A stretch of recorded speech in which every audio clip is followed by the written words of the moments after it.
नमस्कार, मैं हूं वैभव नाथ शर्मा और आप देख रहे हैं मेरा YouTube चैनल वैभवन। सोमवार की तिथि में कई लोग करते हैं शिव पूजा में ये बहुत बड़ी भूल। क्या ऐसा पाप, ऐसी चूक जो है, इसको महापाप का दर्जा हमारे शास्त्रों में दिया गया? कहीं ये गलती आपसे भी तो नहीं हो रही है?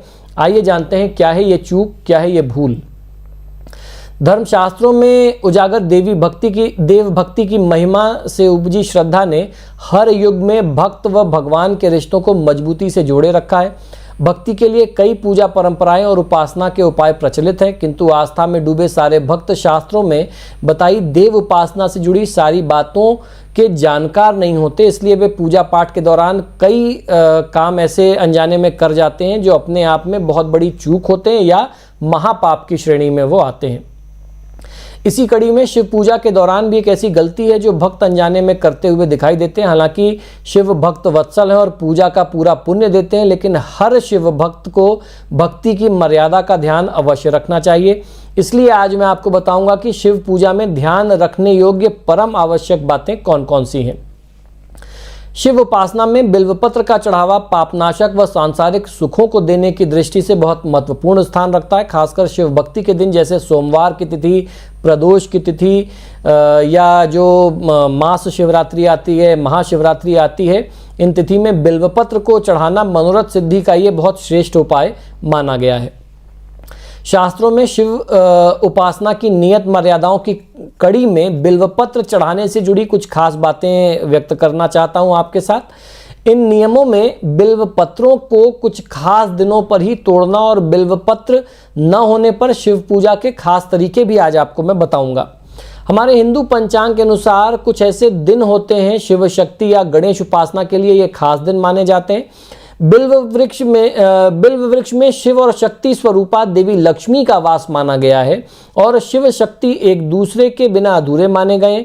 श्री गणेश की भक्ति, शिव गणेश जो हैं वो शिव और शक्ति के पुत्र हैं। इसलिए आज आपको बता रहा हूं कि अनजाने में कभी भी कुछ विशेष तिथियों में बिल्व पत्र न तोड़ करके शिव पूजा के देवदोष से आपको जरूर बचना चाहिए।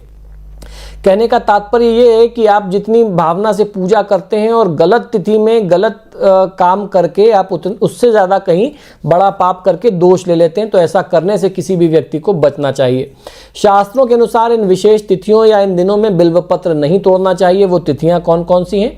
चतुर्थी तिथि भगवान गणेश की जो है, अष्टमी जो देवी की तिथि होती है, नवमी देवी की तिथि होती है, प्रदोष स्वयं भगवान शिव की तिथि है, चतुर्दशी और अमावस्या, संक्रांति सूर्य का राशि बदलना, एक राशि से दूसरे प्रवेश में जाना, यह संक्रांति की तिथि कही जाती है। और इसके साथ साथ सोमवार का दिन। इन तिथियों पर बिल्वपत्र न होने की स्थिति में शिव पूजा में शिव पुराण में बताए गए जो उपाय हैं उसका आपको पालन करना चाहिए। चूंकि बिल्वपत्र शिव पूजा का अभिन्न अंग है, इसलिए इन दिनों में बिल्वपत्र न तोड़ने के नियम के कारण बिल्वपत्र न होने पर नए बिल्वपत्रों की जगह पुराने बिल्वपत्रों को जल से पवित्र करके धो करके आप शिवलिंग पर चढ़ा सकते हैं, या इन तिथियों से पहले बिल्वपत्र को तोड़ करके रख सकते हैं। 6 महीने तक वह बासी नहीं माने जाते।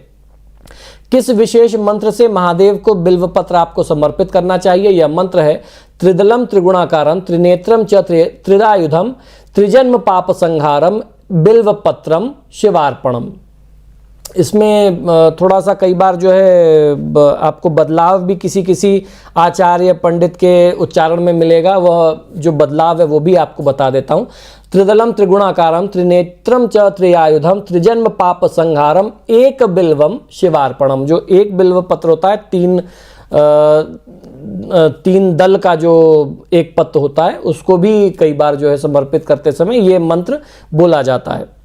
तो उसी मंत्र के अलग अलग स्वरूप हैं, उसमें कोई दोष नहीं है, आप किसी भी एक मंत्र का प्रयोग कर सकते हैं। ये मंत्र आपको यहाँ डिस्क्रिप्शन बॉक्स में प्राप्त हो जाएगा। तो महादेव का एक ऐसा उपाय बताऊंगा जो आपके सारे आर्थिक कष्ट और शारीरिक रोगों से आपको ये मुक्ति देगा। आइए जानते हैं क्या है ये उपाय।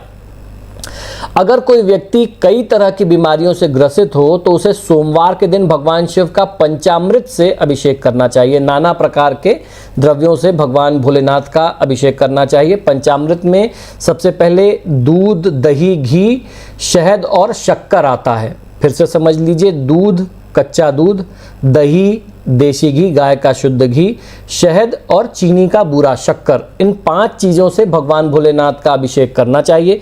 ऐसा करने से भोलेनाथ की कृपा से सभी रोगों का नाश हो जाता है। और इसके साथ ही साथ सोमवार के दिन अगर भगवान भोलेनाथ को इस तरीके से पूजन करके, पंचामृत से पूजन करके कोई व्यक्ति वहां बैठ करके दारिद्र दुख दहन स्तोत्र का पाठ करता है तो इससे आर्थिक लाभ की प्राप्ति भी होती है। दारिद्र दुख दहन स्तोत्र का एक मंत्र है जो मैं अक्सर अपने जानने वालों को बताता हूं, या अगर कोई मेरे पास कष्ट से आता है तो मैं उनको वो मंत्र जरूर बताता हूं। ओम दारिद्र दुख दहनाय नमः शिवाय।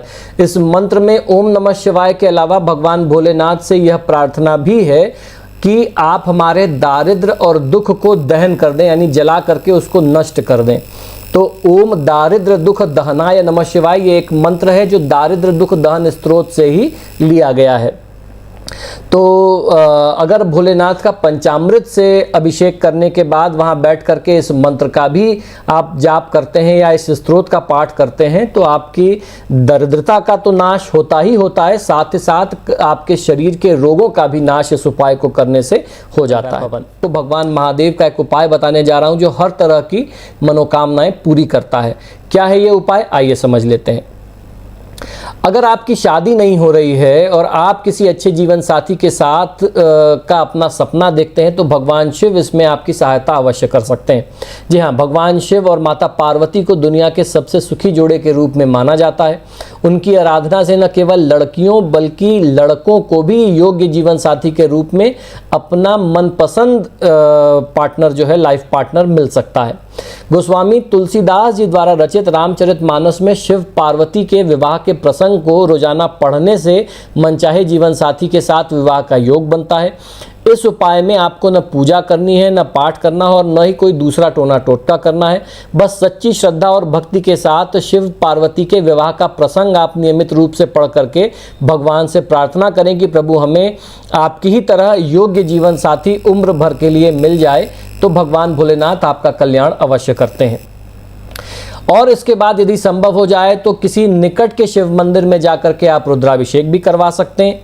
भगवान शिव को प्रसन्न करने के लिए जो सबसे विशेष रुद्राभिषेक होता है वह 5 प्रकार के फलों के रस से किया जाता है। इससे आपके जीवन के हर प्रकार के दुख और कष्ट, उसमें आर्थिक समस्याएं भी हैं, उसमें विवाह की बाधा भी है, उसमें कोर्ट कचहरी का मामला भी उससे दूर हो जाता है, उसमें अगर कोई शारीरिक रोग व्याधि की स्थिति है उससे भी मुक्ति मिलती है, नौकरी बिजनेस व्यापार की अगर कोई समस्या है तो उससे भी आपको मुक्ति मिल जाती है।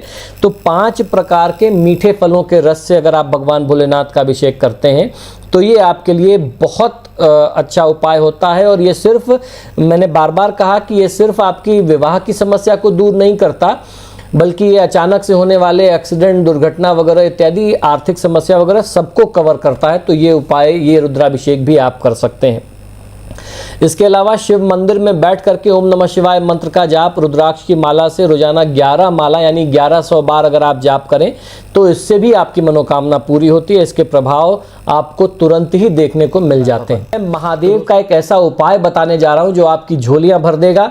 किस विशेष दिशा में मुख करके महादेव की पूजा आराधना करनी चाहिए जिससे आपको खूब अपार धन, समृद्धि, सुख और ऐश्वर्य की प्राप्ति हो, ये जानना बहुत ज़रूरी है। क्योंकि इस बार जब मैं सावन के पहले सोमवार पर रुद्राभिषेक कर रहा था तो एक भाई साहब वहाँ मंदिर में आए और जिस तरफ जल लहरी होती है, जिस तरफ अर्घे का मुख होता है, उस तरफ से वो खड़े होकर के भगवान भोलेनाथ को जल चढ़ाने लगे, दूध चढ़ाने लगे। मैं गर्भगृह के अंदर बैठा था अभिषेक करने के लिए। अभिषेक हमारा शुरू ही होने जा रहा था तो हमारे आचार्य ने कहा कि अच्छा आप आके पहले कर लीजिए, जल वगैरह चढ़ा लीजिए, बेलपत्र इत्यादि समर्पित कर लें महादेव को, फिर हम लोग अपना अनुष्ठान आरंभ करते हैं। तो वो देख करके मुझसे रहा नहीं गया, फिर मैंने उस व्यक्ति को टोक दिया और जैसे मैंने उस व्यक्ति को टोका तो उसने अपनी गलती भी स्वीकार की कि मुझे जानकारी नहीं थी, मुझे लगा कि शायद इधर से ही करना चाहिए। मैंने उनको तुरंत टोका, मैंने कहा आप एकदम गलत कर रहे हैं। दक्षिण दिशा की तरफ आपका मुख है जब आप महादेव की पूजा आराधना कर रहे हैं, इससे आपको बहुत अच्छा इसका रिजल्ट नहीं मिलेगा आपकी पूजा का। आप तो बहुत अच्छी भावना से आए हैं महादेव के पास, लेकिन फिर इसी पे महादेव कुछ गलत परिणाम दे देंगे, नाराज़ हो जाएंगे, तो फिर आप कहेंगे कि हम तो पूजा पाठ भी खूब करते हैं और रिज़ल्ट गलत मिलता है। तो छोटी छोटी कमियां हैं, छोटी छोटी गलतियां हैं जो हमारे व्यवहार की वजह से, व्यवहार मतलब हमें जो जानकारी न होने की वजह से, हमारे गलत आदतों की वजह से भगवान को नाराज़ कर देती है। तो आज मैं आपको बताऊंगा कि किस विशेष दिशा का ध्यान रख करके आपको महादेव की पूजा आराधना करनी चाहिए और कैसे आप करें, क्या उपाय करें जिससे आपकी झोलियां भर जाएं, कभी आप निराश ना हो। आइए जानते हैं। देवाधिदेव महादेव शिवशंकर को प्रसन्न करने के लिए केवल सच्ची श्रद्धा से अर्पित किए गए 2 पुष्प ही काफी होते हैं, लेकिन हमारे ज्योतिष शास्त्र में महादेव शिव से मनचाहा वरदान पाने के लिए कुछ विशेष उपाय भी बताए गए हैं। मान्यता है कि अगर भगवान भोलेनाथ को सोमवार के दिन पूजा पाठ से प्रसन्न किया जाए तो भोले भंडारी बड़ी जल्दी प्रसन्न हो जाते हैं और मुंह मांगी मुराद पूरी कर देते हैं। साथ ही साथ लाइफ की हर तरह की टेंशन भी समाप्त होने लग जाती है। हमारे ज्योतिष शास्त्र के अनुसार यदि सोमवार के दिन उत्तर दिशा की ओर मुख करके भगवान शिव की पूजा की जाए तो यह अत्यंत ही शुभ होता है। भोलेनाथ इससे अत्यंत प्रसन्न होते हैं। मान्यता है कि यदि कोई श्रद्धालु नियमित रूप से प्रत्येक सोमवार को उत्तर दिशा की ओर मुख करके शिव मंत्र ओम नमः शिवाय का श्रद्धानुसार 11 बार, 21 बार, 51 बार या 108 बार जाप करता है तो भगवान भोलेनाथ उससे शीघ्र ही प्रसन्न होकर के उसकी हर तरह की मनोकामना पूरी करते हैं और उसके जीवन से दुख कष्ट को दूर करके जीवन को सुख समृद्धि ऐश्वर्य से परिपूर्ण करते हैं। तो उस दिन मंदिर में भी यही घटना हुई। मैं उत्तर मुख बैठा था और मेरे ठीक सामने जिधर जल गिरता है उधर से भाई साहब जो है शिवलिंग पर जल और पुष्प समर्पित करने लगे, तो मैंने उनको टोक दिया क्योंकि उनका मुख जो है वो दक्षिण पड़ रहा था। कभी भी साधना करने वाले व्यक्ति का या भगवान को पूजने वाले व्यक्ति का मुख दक्षिण नहीं होना चाहिए, इस बात का ध्यान आपको जरूर रखना चाहिए। अगर उत्तर दिशा की ओर मुख करने का आपको अवसर नहीं मिल पाता, ऐसी सुविधा नहीं मिल पाती, तो पूरब मुख करके आप पूजा आराधना कर सकते हैं। एक ऐसा मंत्र बताने जा रहा हूं भगवान भोलेनाथ का जिस मंत्र के जाप से यमराज भी आपके पास नहीं फटकते। क्या है ये मंत्र, क्या है इसका पूरा महत्व और क्या है विधि विधान, आइए समझ लेते हैं। घटघटवासी परमेश्वर शिव ब्रह्मांड के कण-कण में विराजते हैं। परमेश्वर शिव का जनजीवन में महत्वपूर्ण स्थान है। ये कहीं भी विराजित होते हैं, बरगद, नीम अथवा पीपल के पेड़ के नीचे, गलियों और मोहल्लों में अथवा गांव की सीमा के बाहर, कहीं भी परमेश्वर शिव अपना बसेरा डाल ही लेते हैं। भगवान शिव का साकार रूप सदाशिव नाम से प्रसिद्ध है। इसी तरह से शिव की पंच मूर्तियां ईशान, तत्पुरुष, अघोर, वामदेव और सद्योजात नाम से पूजनीय हैं, जो खास तौर पर पंचवक्त पूजा में पंचानन के रूप में इनका पूजन किया जाता है। शास्त्रों में शिव जी की अष्ट मूर्ति की पूजा का महत्व भी बताया गया है। ये अष्ट मूर्ति हैं शर्व, भव, रुद्र, उग्र, भीम, पशुपति, ईशान और महादेव, जो क्रम से पृथ्वी, जल, अग्नि, वायु, आकाश, क्षेत्रज्ञ, सूर्य और चंद्र के रूप में स्थित मानी जाती हैं। रुद्र भगवान शिव का परम ब्रह्मा स्वरूप है, जो सृष्टि रचना, पालन और संहार शक्ति के नियंत्रक माने जाते हैं। रुद्र शक्ति के साथ शिव घोरा के नाम से भी प्रसिद्ध हैं। रुद्र रूप में माया से परे ईश्वर की वास्तविक शक्ति मानी गई है। नीलकंठ नाम की महिमा धैर्य और संयम की सीख देती है। अकाल मृत्यु से बचने के लिए त्रयाक्षरी मृत्युंजय मंत्र का प्रयोग शास्त्रों में वर्णित है। इस मंत्र के उच्चारण से यमराज को भी खाली हाथ लौटना पड़ जाता है। सोमवार के दिन शिवालय जाकर के शिवलिंग का विधिवत षोडशोपचार पूजन करना चाहिए। तत्पश्चात पानी भर करके तांबे के लोटे में शतावरी डाल करके आप अपने सामने रख लें। इसके बाद पंचमुखी रुद्राक्ष की माला से इस मंत्र की 5 माला जाप करना चाहिए। जाप पूरा करने के पश्चात शतावरी संभाल करके अपने पास रख लें तथा शेष बचा हुआ पानी जो आपने लोटे में जल रखा था उसको नहाने के पानी में मिला करके रोज इस जल से आपको स्नान करना चाहिए। किसी पात्र में भर के आप रख लीजिए और जब भी आप स्नान करने जाएं तो स्नान के जल में थोड़ा सा मिला करके आपको इस जल से स्नान करना चाहिए। तो इससे आप निरोगी रहते हैं, किसी भी प्रकार का रोग और शोक आपको छूता भी नहीं है। और यह जो विशेष चमत्कारी मंत्र है, यह मंत्र रुद्र यामल तंत्र के अंतर्गत देवी रहस्य में ये प्राप्त होता है। इसे महामृत्युंजय कवच के नाम से जाना जाता है। यह मंत्र है ओम होम जूम सह। ये मंत्र बहुत ही चमत्कारी, बहुत ही प्रभावशाली है।